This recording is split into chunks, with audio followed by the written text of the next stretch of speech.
Maloi lau mali e aho e ki mo le tonga ko toa pe fia ki taritali le ki mo tolu ki mo uni ngongo mo le te o tonga ulua ki mo waka ma fo ke televisione tonga ki he hoani. Wakai koe ki ngahi ulu i o ngongo. Mo le ngai mo ui e tolu i whao singa e wike me whatu tama ki pe i hala pule anga i tonga tapuni mo wawao. Me ai tahini kuinina na spau o hufe kiliniki nifo mo i whale mahaki ai kolis kuin salu te he pongponge ahoni. Pea whangaruloko ake hoa e taha i taimi tapo whiwhunga ake taimi pōli pe curfew o kamata ngai aki i hengi tōsi te. Ko e wakailewa eni ki he whakaiki.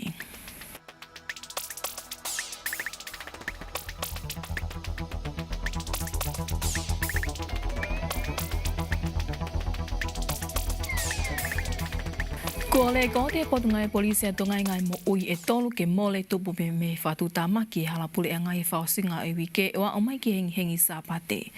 Ko e mo ui a keni e fitu ke le ko ti he potunga we ke mole i he ta uni me he ngai whatu tamaki hala pule ngai whakahoha ki toko ono pe i he kotoa o e ta o kōsi. I ono whai ke eke ngonga le te o me televisione tonga e toko ni komisiona polisi te evita vai lea. Ko e toko tolu ko e ni ko i kita masi i ta ua i tala fo o. Ma ta pule ta ua mo e ta utaha ono mi wawao.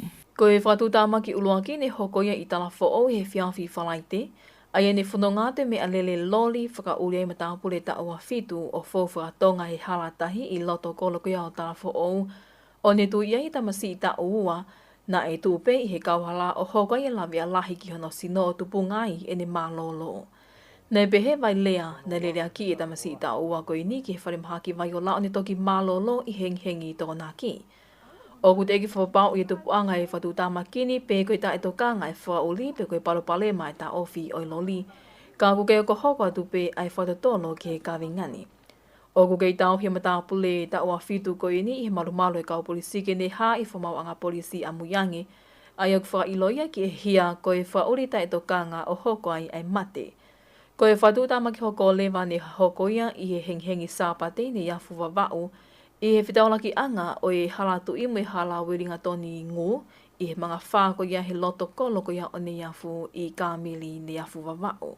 Nei hoko eni tupu me he whanonga whatonga atu e me alele rentolo, i he halatu i o whatau mua ki he loto kolo o ne iafu. Rotonga ia o ku whawhakatoki lawatu ai mea lele e taha he halata tau, o hoko ai he whepaki e ngo mea lele o mafuri ai mea lele rentolo. Ko e mea lele rentolo ne whauri ai matapule ta utahao no mo ne pāsese ko matapule ta uoua. Ka i hono lele a kiki nawa ke whare maha ki ngō, na e mahino ai ne osi mālolo e matapule ta utahao no, pia toki mālolo e ne pāsese ai ko matapule ta uoua i hoa ta ai whiawhi ane a whi. I he taim te tau pē ku ke i whakakiake ai whakauri i he mea lele taha i whare maha ki pirinisi ngō. Ne pehe e vai lea o ku kei hoko hoka tupe ai whatotolo ki whatu tāmakini, kau kei e tui o ku kaunga ai lele lahi ki hoko koe ni whatu tāmakini pehe ki i kai mau halai seni whakalao. I e ngā i whatotolo malawa ke mau hi lorotangani ne i kai ha kaunga kei ai mau kawa malohi tāpū. Kai kehe koe uhi koe toi tō lahiange ngahi mo ui ko mole i he tā uni, o whahoa ki he tā o kōsi me ngāi whatu tāmaki e halapule anga, o ku kei tuka tua i pēr tā pō mo e whale i me potu ngā ue polisi ke toi whauri toka ngāngi i e ngā hala pule a ngā. I kai ngā taiwhi mao ke whapapau i o ki kai iala ai whanau te eki tā o whakalau o whakauli, i he mahino ku lahi ai hāmai e ni ihi te eki tā o whakalau o ku nau whakauli i ngai mea lele i he hala pule a ngā. O ku kei hoko hoka tupe whatutolo i kau polisi ki e tupu angata tonu o e ngō whatu tāmakini. Nā e mea e tahine kui ni nā spau ka koe pataloni ai kau taha koristo tuku kuinsalo te, o hufi ai kliniki nifo mo i whare mahaki ma ai korisi kuinsalo te i ako anga peye pongpongi ahoni. Koe kliniki nifo koe ni mo i whare mahaki koe ni koe tokonia me kalapu lo tali me lipoa ni Australia. Nā e iai tonu a senolita tui vai o ne o mai whaiki ke taranoa koe ia. Koe taha e ni i he makamaile mahu inga ai ta i maaria ko anga, i he monu ko e ni. Ko hui e toko ni lahia ke whānau ako, tautau te whito ki hono tokanga i kine whānau o nau nofo i he malu ai api ako, ai a koe kau ako nofo mau. Pe he tarai ki ta mo ito ke tāsiale a kau ola koe tau e ne ua whito e whingawe ake ai kalapulo tari mo tongani, o tataki maia e tuke tāma tau e nifo ko toke tā David Goldsmith, ai ane os whakahoko pe e savea ki tongani i he tau tā hive hiwa no, o whikau ake me ngahi palopalema o whianga ngai me kakai, i whilawe i tonu me nifo. Ko e tahiwa hiwa ono. Ko e tau mahu inga ia ki historia ng proklama ko ini. Ayan elawa mai ai Dr. David Goldsmith me he lotari o fai ki Savea. Te ki lave no pe ke Savea pe au hokot ke kokore pe ke hokot ke Refa Britania. Ko ki Savea ko ini na e feinga David Goldsmith o ne iloi ai lahi koia ho fanga whatapu ai ni foi whanau o kumore whakatupu he hele he lahi kailole me ngai mepe. Pe koe taak pe whakafonu. Mahu inga foi fika koe ni he une tala mai me la lahi e ua. Ulaki o kuhala i mea tokoni o kumamu mea tokoni me whanau. Koe ua, koe taimi ko o kuhala i mea tokoni unau mau. Pe kai ke nau mau na toi mea tokoni ko o moilelei. Ange koe foi a kau ngahi mea pehe. Ai au mahu inga witu proklama e koe ni kai ke ngata pe i he tento. Kau mahu inga ki he proklama whafonua ai fonua ke NCT. Ko e timi ngawe ko eni me he lotari ne tui taki mei pēha toki tā David Goldsmith. Ai anani pehe ai, ko taulahi eni e whengawe aki lelei me potu ngawe mo ui ato ngā. Pea au ia ngahi mea au whatoa ngā i makehe i he kau toki tā kuna toka ngā e kine mo i lelei ai ni fo i tongani, o kuna osi mau pēha tau ke i mo i lo, ki ono whakahoko e ngawe ki he kakai o e whanua, ka koe mea au whakahoko pe he kalapu lotari, ko ono whakaivia whakamea ngāwe a ngahi mea ngāwe i tongani ke tui lelei yange. Nā tui pehe Goldsmith o i kai tā whataha pe ki toka ngā ki he mo uilelei ai nifo, ka kutoi kāwat ki me sektoa o ia ko. Ke toko nia e whānau wako ki hatu unga o tui lelei yange ka uhi ko kinau tolu ai ka hau e whanua. Nā tui whailonga i foki me tokoni pe me he lotari ko i ngahi tohi laukonga ki he laiperi ai ako anga ke ngawe aki e whānau wako. Hire polokalamana e me e pētahi ni kuinina na spau u me talawhikau lahi a Australia ki tongani, Her Excellency Rachel Moore me kau a ahi toko lahi o a ahi ke kliniki nifo, whale maha ki me laipeli. Nai whamalo ia ngahi tokoni ko e ni e matapure lahi Kolis Queen Salote o Olive Tukutau o ne pehe, kua hoko e ni kua whakanonga mua whawhie maalie ke whanau wako, i he mahino koe taimi whaingata e ni e kei whiawa tongani me COVID tāhiwa, a ia e toi whawhainga maalie i a ngea e tokonia hataha i he whanau wako o kuongo i puke. Ko os whanau kakato foki ai kliniki ni foko e ni mo yongo wharimahaki ke kamatangawe aki e pe e whanau wako. Ma e ngonga le tio me televisione tonga ko os noli tātu i pai. O kutoi whangaluklop aki ai hoa e taha i taimi tāpua whiwhinunga aki he taimi po Olympic curfew ke kamata ngawe aki heng-hengi tūsi te. Ko heli eni hono whapapau i mehe pule lahi e potu ngawe meidek paula mao ke ngongo ai le tio mo televisione tonga. Roto ngai whakatama kehe ai potu ngawe mo ui me kau whengongo he whiawi whalai te kōsi. Nei pehe e paula mao o ku osi ke a honi taimi tāpua whiwhinunga aki loro tonga. Pe e kamata ngawe aki pe i he taha ke ni maheng-hengi tūsi te ai taimi tāpua fo o ke whiwhinunga aki o lele ai ke osi ko ia o September. Nā ni pehe kumatu ngā eni me he whia mao ke ngawe aki pe ai curfew pe koe taimi tāpua whiwhinunga aki taimi po uli. Ke hike malu whalu fua e whanua me he COVID i tāhiwa i he taimi i whaingata ani. Nei tāno pe whoki me maase ta wanua a hana tōtou whakaloa loa ai tutu uni whawhawha ke mo ui ki tongani. Ke hike whia mao ke matewte wangi ai whanua mo aange ke te unga kua o kia i he maha ki whamamanilahi COVID i tāhiwa. Nei pehe paula mao, ke alo me he māmalanu moli ke lanu mata ku whate whito pe ia i he whale i whapoto ponto ai potu ngai mo ui o whate tau ke tu unga o ku iai ai COVID i tāhiwa i he whanuani. Roto ngai nine ka mata i wike kōsi ai flautu o tolu mai i wakapuna me no sila i he wike, waka ewa malawa ke hao me fisi, pe a tahalewa mi Australia kāni o sitali e he komiti i whawhanua kuna tonga kine ngai whatamaki hange ko COVID i tāhiwa pe NEMC, ke whalahi wakapuna ke puna ngā tonu mai ki tongani me Australia. I he loro tonga ni koa o ke kaupase se toko whitupu ko malawa ke whafoki mai ki nau tolu. I he programa whafoki mai ho tau kakai tonga tuku wakai tonga puleanga talo me aho taha tolo o siulai o e ta wanua o a o mai ke aho wha osi o siulai o e ta ni. Kei ke hukiai e amanaki ke whaata me ngahi waka me li ke whalau mai ki tongani i o ka topa.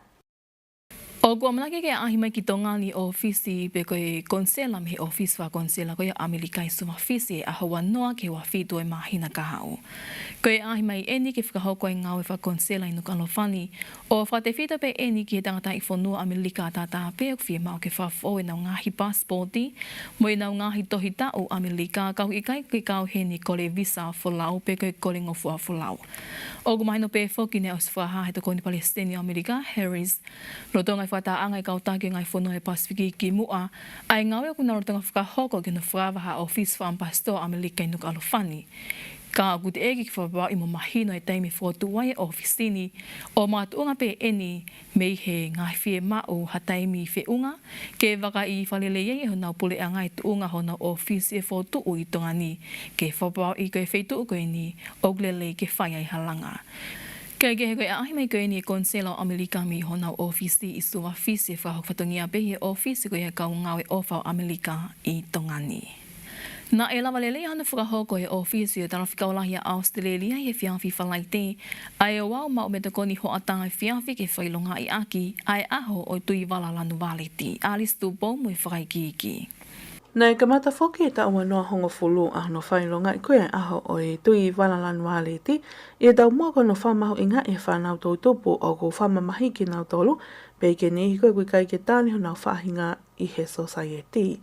Koe mau inga aho wau no koe au kose tau kotoa pe kono whahaia o kia e to tono e whanau tau tupu ke nau whiawhia i he tuunga koe kunau iai me ngahi ngau e lelei koe kunau whahoko o i kai ke whama ke hei ki nau tolu i he society me ko lo.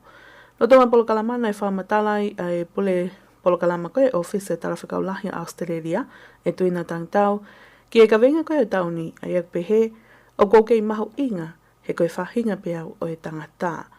Koe ka venga ni o kune hulu i mai ai ai mahu inga koe tō taha kotoa pe pea o kia ia hono whatongia ko hono toko nia a takai o malu mo whai via mai hako tupu o tonga pea o to tonu ke whewhia tō taha kotoa pe ia ki nau tolu me tu unga ko ia o nau iai i he aho ni.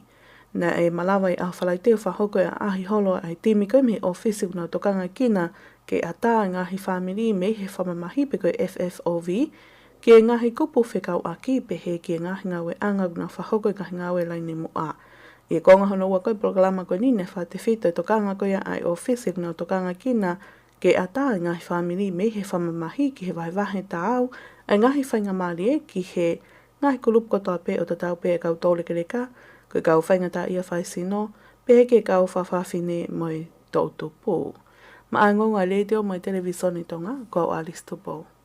Pea nei whahistoria e mahina ko au kosi e tau kosi ke uhi ke kole whamole mole e palemia o no usila Jacinda Ardern ki he kakai e Pasifiki kawanya tongani ke uhi ke ngau e ngali tae ofa nei whakahoko he pule anga i he ngahi tau o i tahi maa fitu noa.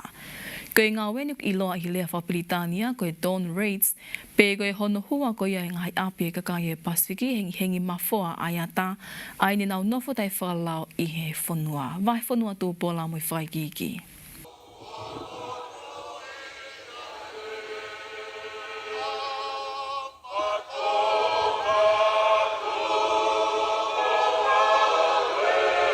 O ko whai storia whoke mahina ko au ko si e hana whailonga i he tau ko si ai kole whamole mole e pale mia New Zealand ke kakai e Pasifiki o kau ke atongani ke hui ke ngawe ngali tae ofa ne whahoko e pule ana he tau i tahi wa whitu me fulu tupu. Ko e ngawe whako ni o i lohe le whapilitania ko Dawn Reitz pe kono hua e ngai api kakai Pasifiki i hengi mafoa e ata ke kumia ke nau tolo ku nofo te whalau i New Zealand ke whafoki ke nau taktaha whanua. Ke kole whamole mole ko ene Jacinda Ardern ke uhi ke whonga ni whahoko anke ngā weni ai ne whitaa pe te euwhi au pito a hana whahoko ai ne pihe tō lahi nei laulanu e whonga ngā ue puli anga o i taini ko ia. Ne whailonga ia ka kate tau taha mālo me ngai whahistoria koe ni ai ne whahoko e Jacinda Ardern ma puli angai he tau ko isi i au kalani i he whausinga o e wike he ne ofi ka kai toko wanea ka kai Pasifiki ne nau iai. Kei kehe ko e tau ko o sigo e wau ma whana ni laka hake he toko taha whine nau iai, pēna i lingi alo i mata he kakai toko lahi me Pasifiki, e nau manatu ki he taimine nau whainga taha iai i he fuu hohaa mo whakaili whiaho nau hoa, mo nau ngāhai whamili he ngāhi taimi o nau mohe ai he tū apo, mo i hengi ofi he mawhoa ai ata he mimitawa kēni ni mango fulu. Kei kehe ne toi ma whana ange ai mea he tahine prinsesi mele si ulik tapu kalani walfotofili, o whafonga I ka kai tonga. Nā ne mea une manatu lelei ki tau tahiwa whitunga fulutupu, ai kai ha whakatu I pe whamau tu tonu hi ngā aue ko iki hono hua I ngahi api, ki hono whafoki mai ki he Pasifiki e ka kai Pasifiki ne nā nofo tai whakalao I New Zealand. Nā ne mea une manatu ki he taimi ko ia, ai ke taimia ne pale mia I ne eiki, pele nisi whatawhehi tui pele hake, pe ana ne lotonga whahoko whatongia ka whafonga whale alea lotonga ia mai ka kai he taimi ko ia. Pe ana ana hoha ki te unga na iai e mo ue ka kai tonga, na nau nofo I New Zealand I he tahiwa whitunga fulutupu. Ni whamalo ia I pepelin sesi melesi uriktapo kalani walfotofili ai pale mia Jacinta Ardern. I hene whai e ngāwe to tonu, ko e kole whamale mole ki he kakai Pasifiki, ko wiko to onga furiki vanu mo laulanu ne whahoko I pule anga o New Zealand o e aho ko ia. Ko e kole whamale mole ko enia Jacinta Ardern ki he matakali e Pasifiki, ne dalia e ki nau tolu ke kautaki me I he ngahe matakali ke he o e Pasifiki ta tau I matakali Polynesia, Melanesia, pe amoe mai Polynesia. Ko tongani foki ne whafunga ia e tahine Pilinsisi, mele si uriktapo kalani walu fotofili. Mai ngonga le te o ma television tonga ko a whaiwhanua tūpola. Ko e mala e o sipoti e hoko mai o kahili eni. Malo e rei, malo e lama mai ki o tau whare koloa PDH. Malo o pito tau ke I whia mai, me he mala I koia o sipoti, me he soka. Nei lawalele, taka I tōlu koia ai whiau hi futsal ma ai whanau tūtupu pe koi whiau hi futsal liiki ai kautaha soka koia a tonga ni. I e whiau hi koe whanau whiwhine tau taha whāma si ihi fo, nei kona I anuk he tulu I Isleri ka peta a ke kai koe walu ke taha. Tā papa I ha te iho alongolongo a ke kai koe taha ki e noa, I kuna wei tongo I ha lalo a ke kai koe tolu ke noa, pe a wewe lai lewa e lawenga tonga a hau I he kai koe fitu ke noa. I e whea hikoi whanau whiwhine tau taha ono me si ihi whone ma lohi alongolongo I la paha a ke kai koe ua ke noa, ma lohi a whahefa I Isleri ka peta a ke kai koe ua ke noa, pe a ulungea lewa a havelu I lawenga tonga a ke kai koe noa ke wha. I e whea hikoi whanau tangata tau taha wha me si ihi whone ma lohi ai a whahefa I nuk he tulu ua, a ke kai koe ua ke he noa. Ulungia a nau toka I nuk he tulu a ke kai koe noa ke tolu, ta I wha motu a longolongo a ke kai koe wha ke taha. Olungia a Isleri ka peta I haalalo a ke kai koe noa ke tolu, ta ia loto hapai uluaki a folaha a ia koe kai koe ua ke noa. I kuna a nukunuko I ha teiho tolu a ke kai koe tolu ke noa, ma lohia vei tongo I a haua a ke kai koe walu ke noa. Olungia a havelu I a hau uluaki a koe kai koe ua ke nima, ma lohia a ha teiho ua I ha sini a ke kai koe ua ke taha.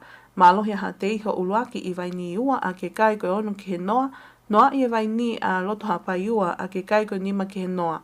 Pea mahanga lewa a lawenga tonga moho la paha, ona tau a ki taha.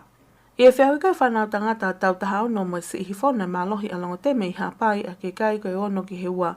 I kuna a whahewha I nukunuko a ke kai koe hongo fulu ke nima, olungia Isleri ka peta I lawenga tonga a ke kai koe wha ke tolu.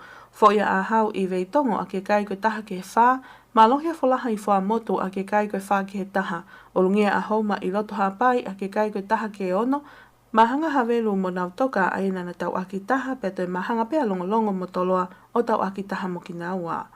Pea I he whiauhilewa ai whanau tangata tau tahiwa me si ihi whone ma lohia haasini I la paha a ke kai koe wha ke tolu.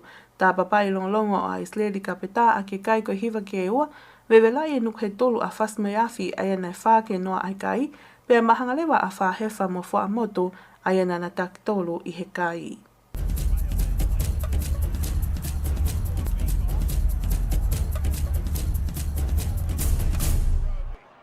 Ki mo petau mawai te tawhaka inge pehen ke ngahi ulu I ongongo. Mōre ngahi mo oi e tolu I whaosinga e wike me whatu tāmaki pe I halapule a ngai tonga tapuni mo wawau. Me ai tāhine kuinina na spau o hofi e kliniki nifo mo I whare maha ke kolis kuinsaro te nge pongponge ahoni. Pea whangalukuloku ake hoa e tāhai taimi tāpo whiwhinunga aki taimi po ulipe curfew o kamata ngawe aki I henghengi tōsi te. Ko e ka kātou e pē ngahi o ngongo I lea whatonga mi whatauangi nea o taki kotoa tu pē ke ngahi roto whale o tonga kotoa pē. Whamāloat ku hitau kei whi au mai ka mumia.